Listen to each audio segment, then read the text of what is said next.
We're going to be talking about Lasater Park for a master plan that we have in mind, and Westwood is the landscape architect that is going to be working alongside the city, and so I will pass it over to them so that they can walk you through their ideas and what we're kind of wanting from you guys. Basically, it's an open forum. We just want you guys to tell us what your concerns are, what your priorities are, and what you want to see in this park. So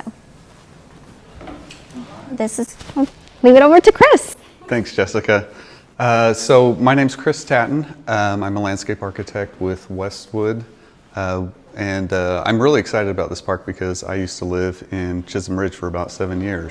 So the section that we're going to be looking at doesn't go quite all the way down to Bailey Boswell. It cuts down through, oh my goodness, Wind Dancer. Thank you so much. So that's the portion that we're going to be looking at for the master planning portion of it. So stepping back a little bit, kind of how the process works with the city and consultants. The city identifies opportunities for parks, either new parks, renovations, or just improvements to existing infrastructure. So they are great about providing funding for that. They act as a liaison with the community and us as a consultant, and they oversee the design, construction, and then of course at the end of the project, they're the ones that are responsible for maintaining it. So during design and thinking about different things or elements that we want in that park, we always have to remember at the end of the day, the city's going to be the one taking care of it. So we don't want to put anything in there that's going to take a whole bunch of maintenance because it won't happen, basically. So we want to make sure we have something that's feasible. On the consultant end, we meet with the community, obviously what we're doing here today, to gather y'all's input. The city has a program for what can happen in a park depending on its classification. This is a neighborhood park, and I'll talk about some of that here in a little bit. But we want to make sure that we're getting your input, what you want, because at the end of the day, it's your family, your kids, your community that's enjoying those facilities. Once we do that, we move to a conceptual design, and that's what we're going to be doing next, is we're going to be gathering all the input that we get from this meeting and putting together a design as master plan for the park as a whole. And then once that's done, we move into construction documents, and then it happens, it gets built. Westwood is a national firm. Previously, we were known as Pacheco Coke, and also recently Peloton. Those might not mean a whole lot to you, but we're local companies here in DFW, and we were bought by a national firm. The nice thing about that is we didn't offer as many services previously, but now we have a whole bunch more, and we can provide a whole lot more. Thinking civil engineering, structural engineering, electrical engineering, geotechnical, so things that have to happen in order to make a successful project. There are six folks that are practicing in landscape architecture out of our Fort Worth office, and we have 4 of us here today. Dorothy Whitmire, Glenda Arroyo, and Addison. Addison is brand new to our firm, so I slipped on her name, so I apologize. Addison Dunbar. But we've lived here for quite some time in the Fort Worth area and love this side of the Metroplex. We've done quite a few projects here.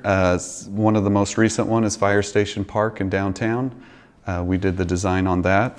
We've done trail design. One of the big ones was out at Lake Weatherford. I don't know if you guys have been out there on the floating dock trail system out there. It's pretty amazing. We've been involved in larger city parks as well as small ones. If you've been down to Roanoke City Hall and the fountain and everything that's down there, that was part of our design. Crowley Main Street and the Crowley Commons, that was farther south, but we did the park design for that as well. So we get involved in the larger scale stuff, and then we also get involved in smaller parks, community parks, such as Lasater.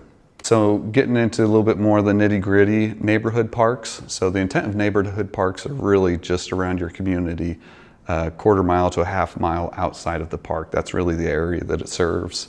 But there's quite a few things that can be done there. Some of the existing infrastructure was done by the developer. So we've got trails, or some sidewalk trails down there, park benches, trash cans, that kind of a thing. So they've kind of set the groundwork. So what we want to do is come in and look at what amenities you guys are interested in going beyond just the basics.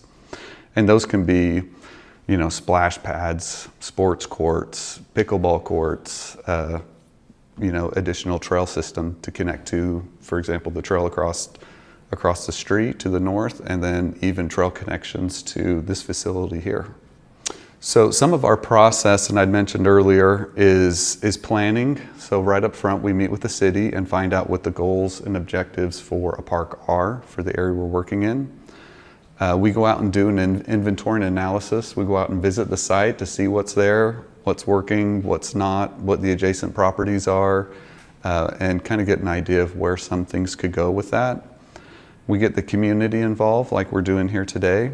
And then after we take all that information and we come up with a master plan.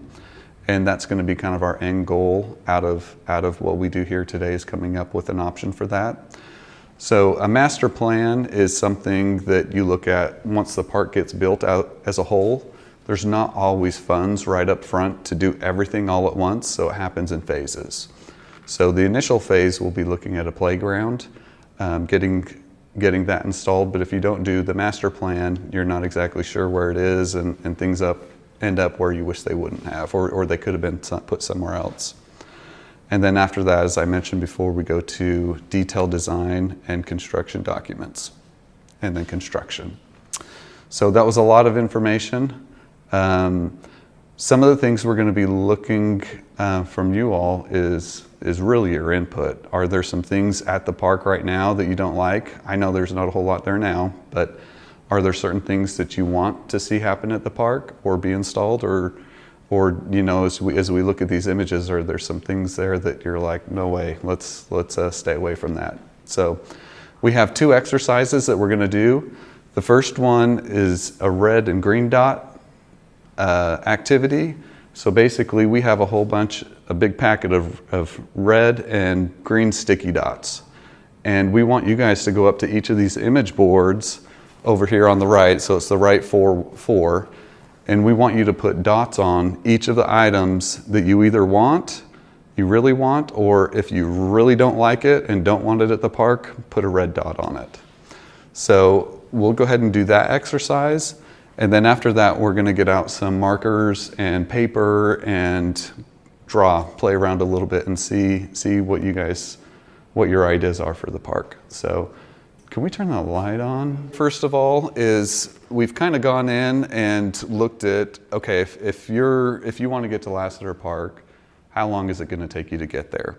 So we've got a radius here that shows, okay, if I'm at Chisholm Ridge Elementary School, it's going to take me about 10 minutes to get there, right?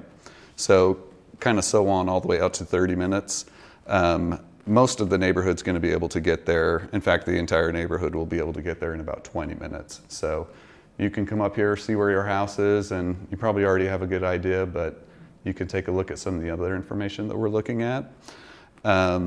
This is just a concept, real basic, high level of, okay, maybe this is what some of this could look like.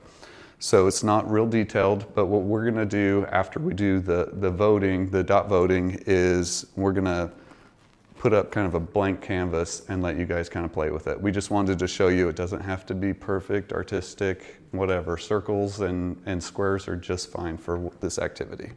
So with that, Addison's got a whole bunch of red and green dots. We'll give each of you some of those, and then we can kind of work through from left to right. We have certain things on here. One's going to be passive recreation, so things that aren't going to be, you know, up and running and as intense.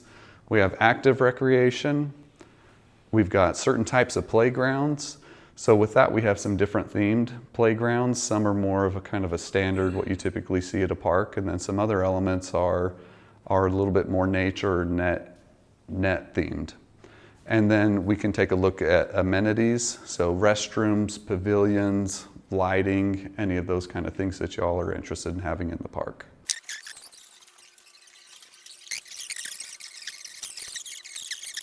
So we got a lot of really valuable feedback from everybody. Some of it is existing issues that are in the park, specifically with drainage, flooding that happens there. So we're going to take all the information that we got back from everybody here tonight, and we're going to take that and develop an overall master plan for the park, incorporating all that information, all those suggestions, and then once we've done that, we'll go ahead and have another community meeting, be able to get everybody's input on how they feel about what we're doing and how everything turned out.